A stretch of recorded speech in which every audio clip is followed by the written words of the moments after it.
Welcome back to the Business Buzz. We have our business expert, Ryan Frazier. Thank you so much for joining us. He is going to go over some big headlines from the business world over the last week. Thanks, Brianna. Great to be with you all today. Now, while tariffs and inflation are hitting so many businesses and industries hard, 2025 was a really good year for the bioscience industry in Colorado. Our partners at the Denver Business Journal say a good portion of that is the $1.2 billion acquisition of medical device company Paragon 28.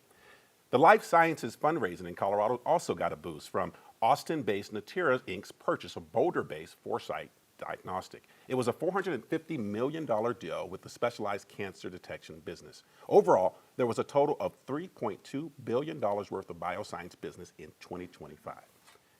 President Trump has unveiled his new healthcare plan. His multi-pronged proposal aims to lower drug prices and reduce health insurance premiums. It also includes a plan to send money directly to consumers as opposed to insurers, as well as increase price transparency. The proposal comes after subsidies for the Affordable Care Act expired at the end of 2025. About 22 million people benefited from those enhanced tax credits. A nonpartisan healthcare policy research group, KFF, says without those credits, premiums paid by consumers will more than double this year.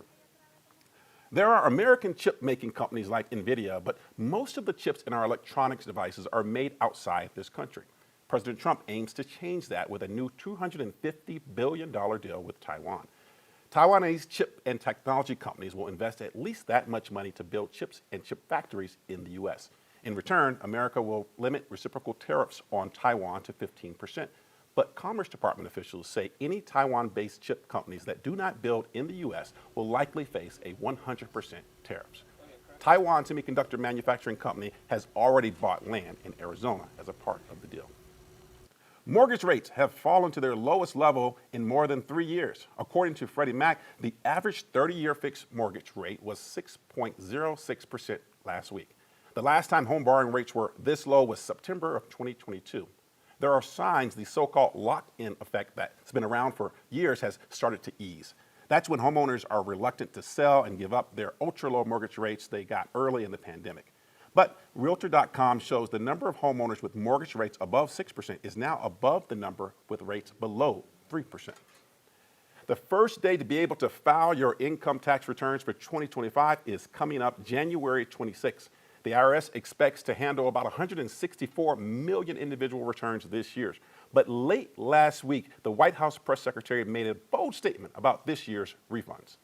With what is likely going to be a record-breaking tax refund season in the next couple of weeks, the American people will be reaping the rewards of the massive tax cuts that were signed into law by the president. There will be larger standard deductions, new deductions for car loan interest and tips, and the child tax credit increase. But a reminder for Colorado tax filers, Governor Polis said earlier this month there will not be a Tabor refund this year.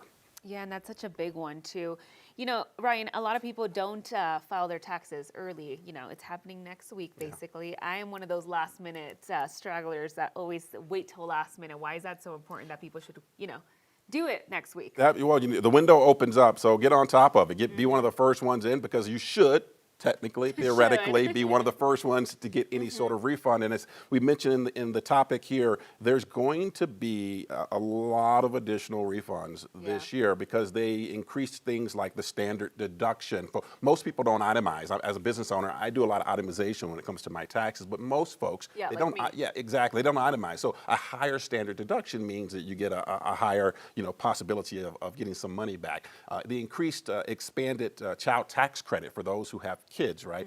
That's going to increase the opportunity for you to get some more money back as well. So all this adds up to hopefully, an environment where more Coloradans, more Americans, if you will, have an opportunity to get a few bucks back. A little chunk, everything helps. Yeah, and that's supposed to help. It's supposed to help the economy because, you can save more, you can maybe buy a few more things, things like that. Yeah, hopefully. Well, don't forget, file your taxes. That's right. Get them done on time.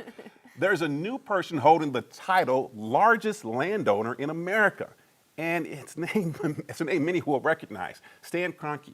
He's the owner of a long list of sports teams. Maybe you've heard of a few of those. The Nuggets, Avalanche, the Colorado Rapids, the LA Rams, and if you like football, soccer, the English Premier League team, Arsenal FC. We can't forget Altitude Sports as well. But the land report shows his purchase in December of nearly 1 million acres of ranch land in New Mexico catapulted him from the fourth largest landowner to the first. He now owns 2.7 million acres of land in the U.S.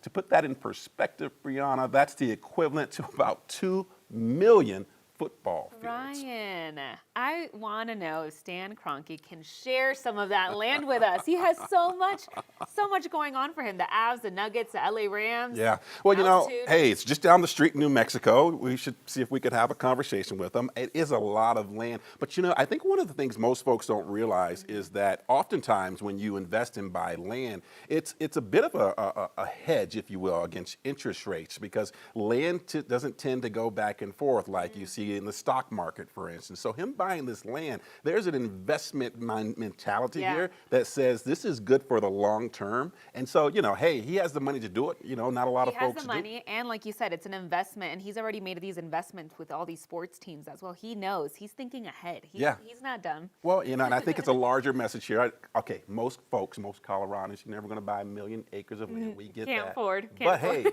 land ownership, home ownership, it is the key, if you will, a big key to, if you will, fulfilling that American dream. And so, you know, for what it's worth, I think there's a lesson here. Yeah. You know, as you get resources and as you have the means, try investing in home ownership and land as well. Ryan, thank you so much for joining us today. We'll be right back after the break.